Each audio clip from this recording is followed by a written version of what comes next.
అక్కడ ఆయన ఇండైరెక్ట్ గా ద్రవిడియన్ ఫిలాసఫీ పేరు తీసుకోకుండా నార్త్ ఇండియన్ సౌత్ ఇండియన్స్ వేరు వేరు అనే పిచ్చి ఫిలాసఫీలు మా మీద రుద్దుతున్నారు, అది మంచిది కాదు అని ఇటు కళ్యాణ్ గారు అంటుంటే, ఆయన వెనకతల పెరియార్ అని పిలువబడే ఈవి రామస్వామి స్క్రీన్ మీద వస్తుంటే హిందీ ఇంపోజిషన్ మా మీద ఎందుకు రుద్దుతున్నారు, 3 లాంగ్వేజ్ పాలసీ అసలు మా తమిళనాడుకు అవసరం లేదు అని చెప్తూ విజయ్ గారు పవన్ కళ్యాణ్ గారు ఇద్దరు యాక్టర్సే, ఇద్దరు యాక్టివ్ పాలిటిక్స్ లో ఉన్నారు. కాకపోతే నాకు చాలా ఇంట్రెస్టింగ్ ఏమనిపిస్తుంది తెలుసా, ఐడియాలజీస్ దగ్గర డిఫరెన్స్ ఉన్నప్పుడు వేరు సందర్భాల్లోనే ఇద్దరు వ్యక్తులు మాట్లాడితే వాళ్ళిద్దరు ఒకరితో ఒకరు మాట్లాడుకున్నట్టు ఉంటది, చాలా ఇంట్రెస్టింగ్ ఉంటది. వాటి వీడియోలో మనం ఏం చేద్దామంటే తమిళగ వెట్రిక్ కళగం పార్టీది 1 year యానివర్సరీ జరుగుతుంది. ఈ వీడియో నేను షూట్ చేస్తున్న టైంకి జస్ట్ ఇప్పుడే అయింది. దాంట్లో విజయ్ గారు, పార్టీ వర్కర్స్, ప్రశాంత్ భూషణ్ గారు కూడా వచ్చారు. దీని గురించి మనం మాట్లాడాం.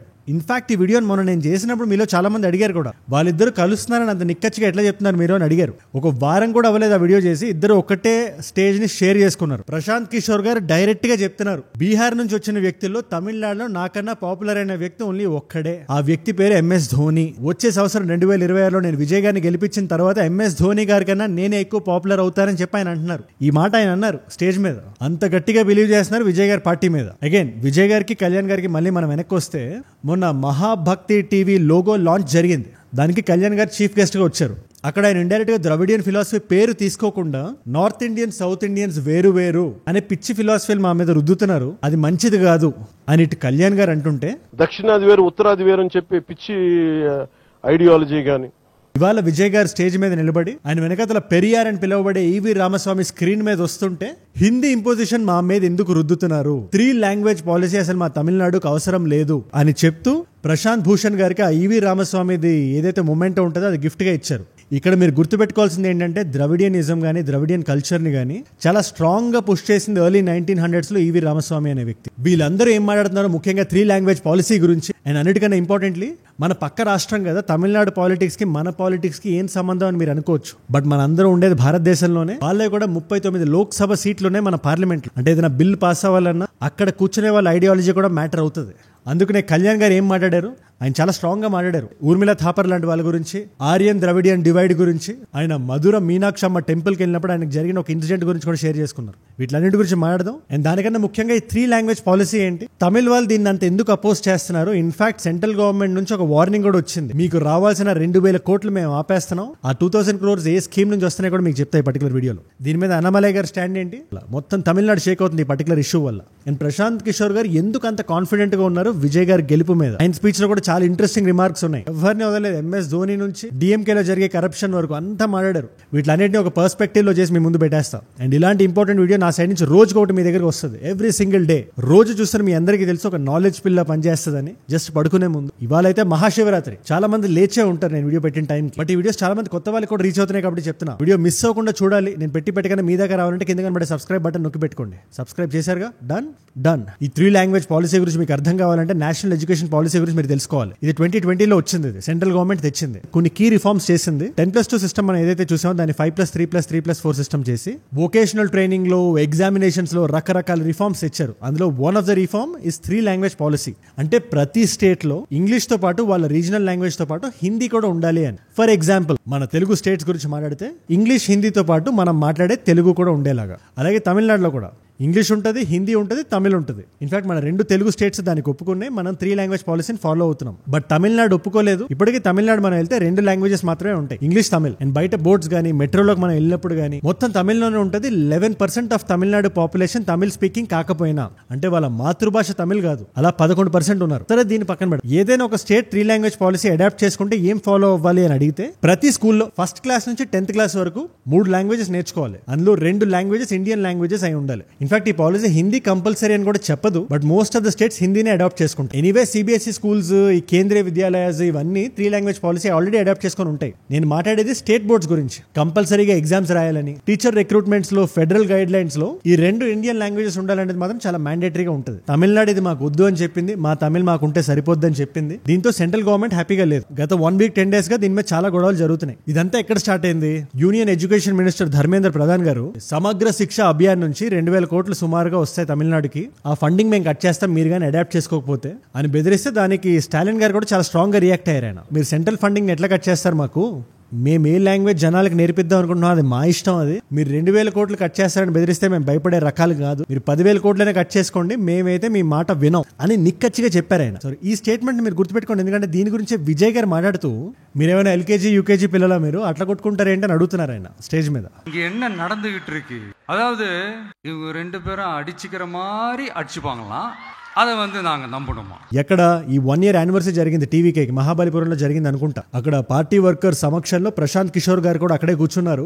ఆయన కొన్ని కీ పాయింట్స్ మాట్లాడారు. ఆయన ఒకటి గెట్అవుట్ క్యాంపెయిన్ అని లాంచ్ చేస్తున్నారు. ఆయన పాయింట్ ఆఫ్ వ్యూ ఏంటి, నేను 2026 లో చాలా బలంగా ప్రైమరీ ఫోర్స్ లా మనం నిలబడబోతున్నాం, మీరు సిద్ధం అయిపోండి. కోలేషన్ ఉన్నా కూడా మనదే ప్రైమరీ పార్టీ అవుతుందని ఆయన చెప్తున్నారు. సో ఈ గెట్అవుట్ అనేది ఎవరికి, డిఎంకే పార్టీకి #గెట్అవుట్ అని ఒక ట్విట్టర్ క్యాంపెయిన్ లాంటిది లాంచ్ చేశారు. అది కూడా ఇదే స్టేజ్ మీద. ఇదే 3 లాంగ్వేజ్ పాలసీ గురించి ఆయన మాట్లాడుతూ పిల్లలకి ఏ లాంగ్వేజ్ కావాలంటే వాళ్ళు చదువుకుంటారు, వాళ్ళకి నిజంగా హిందీ నేర్చుకోవాలంటే వాళ్ళు సిబిఎస్ఈ స్కూల్స్కి వెళ్తారు, అంతేగాని సెంట్రల్ గవర్నమెంట్ వచ్చి మీరు ఈ భాష మాత్రమే నేర్చుకోవాలి అని చెప్పే అధికారం సెంట్రల్ గవర్నమెంట్కి లేదు, మాకు కూడా వినే ఉద్దేశం లేదు అని ఆయన చెప్తూ, ఈ ధర్మేంద్ర ప్రధాన్ గారికి స్టాలిన్ గారికి మధ్యలో జరిగిన గొడవను ఆయన గుర్తు చేస్తూ, ఆయన ఇవ్వను అని ఆయన చెప్పడం, దానికి స్టాలిన్ గారు మీరు ఇవ్వకపోతే పర్లేదని ఈయన చెప్పడం, ఈ ఎల్కేజీ యూకేజీ పిల్లలు కొట్టుకుంటారు కదా అట్లా అనిపిస్తుంది నాకు అని చెప్పారు. மும்மொழி கொள்கை இதை இங்க செயல்படுத்தலைன்னா இந்த கல்விக்கான நிதியை நம்மளுடைய மாநில அரசுக்கு கொடுக்க மாட்டாங்களாம். இந்த ఎల్కేజీ యూకేజీ పసంగా సండ పోటుపాంగ తెరుమా.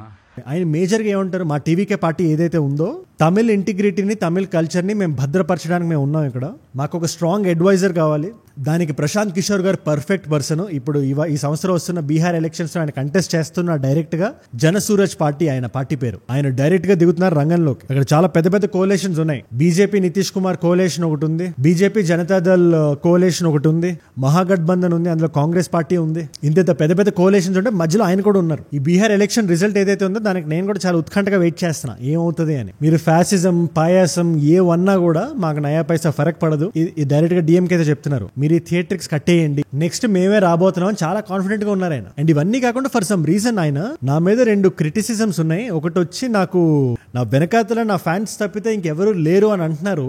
అని అగైన్ ఈ 2 పేర్లు చెప్పారు. మన ఎన్టీ రామారావు గారి పేరు, తమిళనాడులో ఉండే పురచ్చి తలైవర్ ఎంజీఆర్ గారి పేరు చెప్పి, அறிஞர் அண்ணா அவர்கள் கட்சி ஆரம்பிச்சப்பா அவர் பின்னாடி நின்னதும், புரட்சி தலைவர் எம்ஜிஆர் அவர்கள் கட்சி ஆரம்பிச்சப்பா அவர் பின்னாடி நின்னதும், వీళ్ళిద్దరు వచ్చినప్పుడు కూడా వాళ్ళ ఫ్యాన్స్ తప్పితే ఇంకెవరూ లేరు అని రెండో క్రిటిసిజం కూడా నా మీద ఉంది. ఎవరైతే నా పార్టీలో మేజర్ మెంబర్స్ ఉన్నారో వాళ్ళు పెద్ద పెద్ద ఫ్యామిలీస్ నుంచి రాలేదు, పెద్ద బ్యాక్గ్రౌండ్స్ నుంచి రాలేదు. అలా రాకపోతే ఏం తప్పు, నేను పార్టీ పెట్టిందే నాలాంటి వాళ్ళ కోసం. நம்மளுடைய கட்சி நிர்வாகிகள் எல்லாருமே சாதாரண குடும்பத்திலிருந்து வந்தவங்களாம்.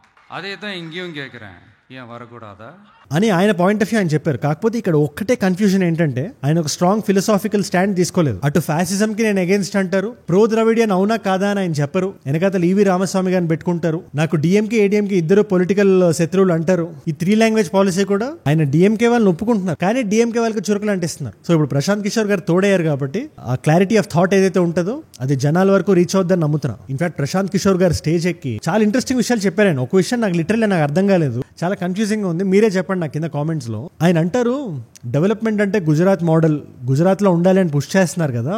ఆ ఉద్దేశంలో నా వరకు Tamil Nadu is the best model, development కి తమిళనాడు కన్నా బెటర్ స్టేట్ మనకి ఇండియాలోనే కనబడదు అని అంటున్నారు. అంటే ఆయన ఎవరిని పొగిడినట్టు, విజయ్ కి అగేన్స్ట్ గా ఉండే డిఎంకేని పొగిడినట్టు కదా. సో ఆయన కొంచెం వర్డ్స్ చాలా తెలివిగా వాడారు ఆయన. తమిళనాడు డెవలప్మెంట్ చాలా బాగున్నా గవర్నెన్స్ బాగాలేదు. 3 విషయాలు చాలా బ్యాడ్ గా ఉన్నాయి స్టేట్ లో. ఒకటి కమ్యూనలిజం అంటే మత రాజకీయం, 2 కరప్షన్, 3 డైనాసిటీ పాలిటిక్స్. అంటే ఏదైతే డిఎంకే వాళ్ళ తాతగారు కరుణానిధి గారి నుంచి స్టాలిన్ గారి నుంచి ఇప్పుడు ఉదయనిధి వరకు వస్తుందని ఏదైతే అనుకుంటున్నారో దాన్ని పాయింట్అవుట్ చేస్తూ ఈ 3టిని దాటి ఆ డెవలప్మెంట్ ఇంకా ఫాస్ట్ గా ముందుకు పుష్ చేయడానికి తమిళనాడులో నాకు కనబడుతున్న ఏకైక ఫోర్స్ ఇస్ విజయ్, అందుకనే ఖచ్చితంగా ఆయన గెలుస్తాడు అని ఇప్పుడు ఇంకొక అడుగు ముందుకేసి ఇంకొంచెం కాంట్రవర్షియల్ మాటలు మాట్లాడారు. ఐ డోంట్ నో ఇది ఎంతవరకు కాంట్రవర్షియల్ నేను చెప్పలేను, బట్ సడన్ గా ఎంఎస్ ధోని గారిని తీసుకొచ్చారు డిస్కషన్ లోకి. ఆయన ఏమంటారు, ఈ డైనాసిటీ పాలిటిక్స్ గురించి మాట్లాడుతూ గవాస్కర్ గారి కొడుకులు మనవాళ్ళు లేకపోతే కపిల్ దేవ్ గారి కొడుకులు మనవాళ్ళు వాళ్ళే క్రికెట్ లో ఉంటే మనకు ఒక సచిన్ టెండూల్కర్ వచ్చేవాడా, మనకు ఒక ఎంఎస్ ధోని వచ్చేవాళ్ళ, లేకపోతే విరాట్ కోహ్లీ వచ్చేవాళ్ళ అన్నప్పుడు ఎంఎస్ ధోని అన్నప్పుడు తమిళనాడులో ఒక మంచి జోష్ ఉంటుంది, అందరు అరిచారు. మీరు చూడండి ఎంఎస్ ధోని అంటే మీరు అరుస్తున్నారు, ఎంఎస్ ధోని అంటే మా బీహార్ సైడ్ నుంచి వచ్చిన అతను, తమిళనాడులో బీహార్ నుంచి వచ్చిన వాళ్ళు నాకన్నా ఫేమస్ ఎవరైనా ఉన్నారు అంటే అది ఎంఎస్ ధోని. కానీ 2026 ఎలక్షన్స్ తర్వాత అది మారబోతుంది. సిఎస్కేని గెలిపిస్తున్నాడు కాబట్టి మీకు ఎంఎస్ ధోని అంటే ఇష్టం, కానీ రేపు పొద్దున్న విజయాన్ని గెలిపించే వ్యక్తిని నేను అవుతా. సో బీహార్ నుంచి వచ్చిన వాళ్ళలో ఫస్ట్ మోస్ట్ పాపులర్ పర్సన్ ఎవరైనా ఉన్నారు అంటే అది ప్రశాంత్ కిషోర్ అవ్వాలి. help you win then I will be taking over Dhoni in popularity. Do you agree or not?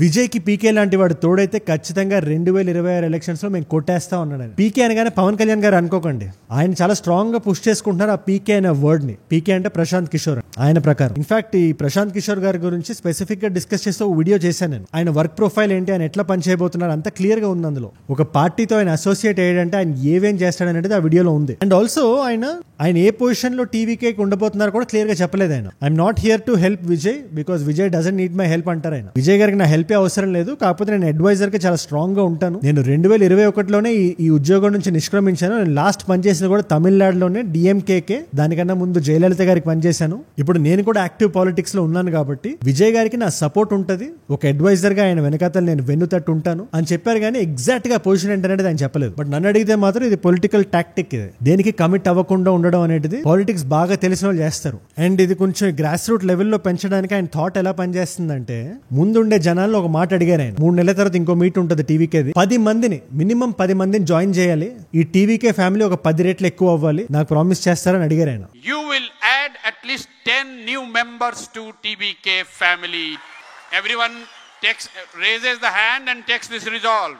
అదే కాకుండా 2026లో విజయ్ గారు గెలిచినప్పుడు నా ఫస్ట్ తమిళ్ స్పీచ్ ఇస్తా అన్నారు ఆయన. ఇది జరిగింది TVK party first anniversary meet లో. బట్ దీని ఫుల్ పర్స్పెక్టివ్ లో మీరు చూడాలంటే, ఈ ఐడియాలజీ అనేది ఏంటి అని మీకు అర్థం కావాలంటే, కళ్యాణ్ గారు ఏ జోన్ లో మాట్లాడుతున్నారో మీరు అర్థం చేసుకోవాలి. ఎందుకంటే దీనికి ఎగ్జాక్ట్ డెడ్ ఆపోజిట్ లో ఉంది. కళ్యాణ్ గారు చెప్పిన మేజర్ పాయింట్స్ ఏంటంటే, మన హిస్టరీని టెక్స్ట్ బుక్స్ నుంచి తీసేస్తున్నారని ఆయన మధురై మీనాక్షమ్మ టెంపుల్ ఎగ్జాంపుల్ తీసుకొని చెప్పారు ఆయన విజిట్ చేసినప్పుడు. అక్కడ అర్చకులు చెప్పారంటే ఇతనితో ఎంత కేర్ఫుల్ గా దాచుకున్నారు, దుండగులు వస్తున్న టైంలో, ఇన్వేడర్స్ వస్తున్న టైంలో అమ్మవారిని ఎంత జాగ్రత్తగా దాచారా అని. ఆయన చెప్పేదాకా ఆయనకు తెలియలేదంటే టెక్స్ట్ బుక్స్ లో లేదనే కదా అని ఒక పాయింట్ చెప్తే, రోమిలా థాపర్ గారు లాంటి మార్క్సిస్ట్ ఇన్ఫ్లుయెన్స్ ఉండే హిస్టోరియన్స్ వల్ల రాంగ్ మెసేజ్ వెళ్తుందని చెప్పారు ఆయన. ఈవిడ ఇక్కడ ఎందుకు ఇంపార్టెంట్ అంటే, ఈవిడ 1931లో పుట్టారు. ఈవిడ అశోక టైం గురించి, మౌర్యుల గురించి, ముఖ్యంగా ఇండియన్ హిస్టరీ గురించి ఆవిడ చాలా వర్క్స్ ఆవిడ రిలీజ్ చేశారు. బట్ అవి యాంటీ హిందుత్వం ఉంటాయని చెప్పి డెలిబరేట్ గా చాలా మంది ఆవిడని క్రిటిసైజ్ చేశారు. ఇన్ఫాక్ట్ ఆవిడ ఆరియన్ మైగ్రేషన్ థియరీని బిలీవ్ చేయకపోయినా కూడా యూరోపియన్స్ ఇట్లా మైగ్రేట్ అయ్యి వచ్చారు అనే థియరీస్ ఏవైతే ఆవిడ పుష్ చేసిందో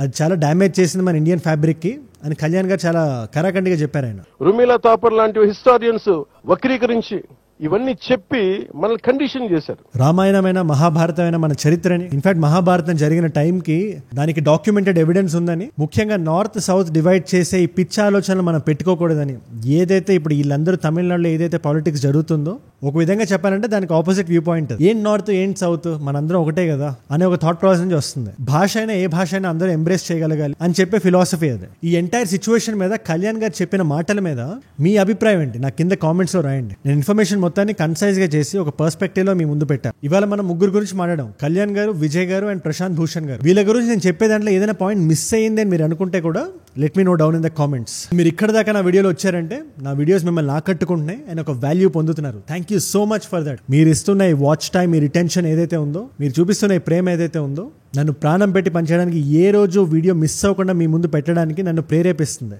రోజు చూస్తున్న మీ అందరికీ తెలుసు, బట్ ఈ వీడియోని కొత్తగా చూస్తున్న వాళ్ళకి మాత్రం చెప్తున్నా, ఇకపై నా వీడియోస్ ఏ రోజు మిస్ అవ్వకుండా ఉండాలంటే కింద కనబడే సబ్స్క్రైబ్ బటన్ నొక్కి పెట్టుకోండి. సబ్స్క్రైబ్ చేశారుగా, డన్. అండ్ నాకు ఇలాంటి వీడియో ఐడియా టాపిక్స్ ఇద్దాం అనుకున్నా, నాతో డైరెక్ట్ గా ఇంటరాక్ట్ అవుదాం అనుకున్నా, Instagram is the way to go. Ajay from ఏజుడ్ అని ఉంటుంది. 1+ మిలియన్ ఫాలోవర్స్ ఉంటారు. పేరు గుర్తుందిగా, అజయ్ ఫ్రమ్ ఏజుడ్. డైరెక్ట్ గా నాతో మాట్లాడొచ్చు, నాకు వీడియో ఐడియా టాపిక్స్ ఇవ్వచ్చు, లేదా ఇలాంటి వీడియోస్ ని రీల్ ఫార్మాట్ లో చూడొచ్చు, లేదా నా లైఫ్ లో నా చుట్టూ ఏం జరుగుతుందో కూడా మీరు గమనించవచ్చు. రెండు వచ్చేయండి, అక్కడ కూడా ఇంటరాక్ట్ అవుదాం. అండ్ ఇవాళ మహాశివరాత్రి, మీ అందరికీ మహాశివరాత్రి శుభాకాంక్ష. జాగారం ఇవాళ ఎవరైతే చేస్తున్నారో మీ కోరికలన్నీ తీరాలని కోరుకుంటున్నాను. మీకోసం 2 కాంప్లిమెంటరీ వీడియోస్ పెడుతున్నా. ఇది రీసెంట్ గా ఆంధ్ర అసెంబ్లీలో జరిగింది. కళ్యాణ్ గారు జగన్మోహన్ రెడ్డి గారిని జర్మనీకి వెళ్ళిపోమన్నా, జగన్ గారు గవర్నర్ గారిని అడుగుతున్న ప్రతిపక్ష హోదా గురించి చాలా క్లియర్ గా డిస్కస్ చేస్తూ ఒక కాంప్రహెన్సివ్ వీడియో చేశాను. ఆ పర్టికులర్ వీడియో ఇక్కడ ఉంది. లేదా కేరళలో జరిగిన ఒక ఇన్సిడెంట్, చాలా shaky incident.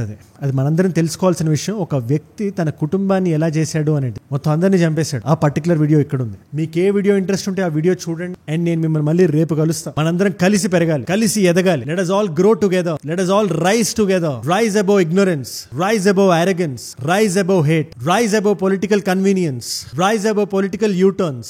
Rise above hate. ఏ జూడ్ అంటే మనం. జై హింద్, జై భారత్, జై ఆంజనేయ, ఓం నమః శివాయ.